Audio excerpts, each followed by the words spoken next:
আসসালামু আলাইকুম। নতুন একটা রেসিপিতে সবাইকে স্বাগতম। আশা করি সবাই ভালো আছেন। আমি ভালো আছি আলহামদুলিল্লাহ। সকালবেলা হাতে সময় কম থাকলে অর্থাৎ 10 মিনিটের মধ্যে এই নাস্তাটা তৈরি করে নিতে পারেন। পাউরুটি দিয়ে ফ্রেঞ্চ টোস্ট আমি কিভাবে তৈরি করি সেটা আপনাদের সাথে শেয়ার করছি। অনেকে অনেকভাবে তৈরি করে এই ফ্রেঞ্চ টোস্ট। আমি এখানে প্রথমে একটা বাটির মধ্যে 2টা ডিম ভেঙে নিলাম। এরপর একটা কাঁটা চামচ দিয়ে ডিম 2টাকে আমি খুব ভালো মতো ফেটিয়ে নিব। এই কাজটা একটু সময় নিয়ে করতে হবে, খুব ভালো মতো ফেটিয়ে নিতে হবে। ফেটানো হয়ে গেলে এরপর যে আমি অ্যাড করে দিব চিনি। আর চিনিটা আপনাদের টেস্ট মতো, কেউ কম ব্যবহার করে, কেউ একটু বেশি ব্যবহার করে। আমি এখানে 3 চা চামচ পরিমাণ চিনি অ্যাড করেছি। তারপরে চিনিটাকে আমি একটু মিশিয়ে নিব, অর্থাৎ যাতে একটু মিশে যায়, চিনিটা গলে যায়, ওই পর্যন্ত একটু ফেটিয়ে নিব। আর এই পর্যায়ে আমি দিয়ে দিব 1/2 কাপ পরিমাণ আগে থেকে জাল করে রাখা গরুর দুধ। একটু একটু দিয়ে ভালো মতো ডিমের সাথে আমি দুধটা মিশিয়ে নিব। পুরোটাই দিয়ে খুব ভালো মতো মিশিয়ে নিব। আর মেশানো হয়ে গেলে আমি এ পর্যায়ে দিয়ে দিব সামান্য একটু লবণটা দেওয়া হয়ে গিয়েছে। এবার দিব 1/2 চা চামচ থেকে কম গরম মশলা গুঁড়া। আর এই গরম মশলা গুঁড়াটা দেওয়ার কারণে এই ফ্রেঞ্চ টোস্টটা খেতে কিন্তু অসম্ভব ভালো লাগে। আপনারা বাসায় একবার হলে এইভাবে ট্রাই করে দেখবেন, তাহলে বুঝতে পারবেন যে আমি সত্য বলছি না মিথ্যে বলছি। আর যদি বাসায় গরম মশলা গুঁড়া না থাকে, সেক্ষেত্রে আপনারা এখানে দারুচিনিটাও গুঁড়ো করে দিতে পারেন, তাতেও কিন্তু খেতে খুব ভালো লাগবে। আর সুন্দর একটা গ্রান আসবে টোস্ট থেকে।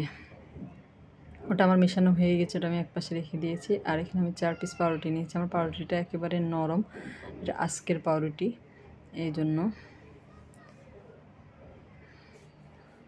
এরপরে আমি এরকম কোনাকুনি করে আর এরকম লম্বা করে 2ভাবে কেটে নিয়েছি। আপনারা আপনাদের যেরকম ইচ্ছা ওই রকম করে কেটে নিতে পারেন, তাতে কোনো সমস্যা নেই। আর এখানে আমি চুলায় একটা প্যান বসিয়ে দিয়ে প্যানের মধ্যে 5 টেবিল চামচ পরিমাণ সয়াবিন তেল দিয়ে দিয়েছি। আর এটা ভাজতে কিন্তু ডুবো তেল লাগে না, কম তেলে শ্যালো ফ্রাই করে নিলে হয়। আপনারা চাইলে এখানে বাটার অথবা ঘিও ব্যবহার করতে পারেন, সেক্ষেত্রে এটা খেতে খুব বেশি ভালো লাগবে।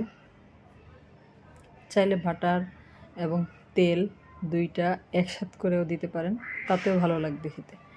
এরপরে তেলটা যখন গরম হয়ে যাবে তখন আমি এরকম ডিমের মিশ্রণের মধ্যে পাউরুটিটাকে ডুবিয়ে তেলের মধ্যে দিয়ে দিলাম। যারা আমার রেসিপিটা দেখতে শুরু করেছেন, এখন একটা লাইক দিতে ভুলে গেছেন, তারা একটা লাইক দিয়ে পুরো ভিডিওটা জুড়ে আমার সাথেই থাকবেন।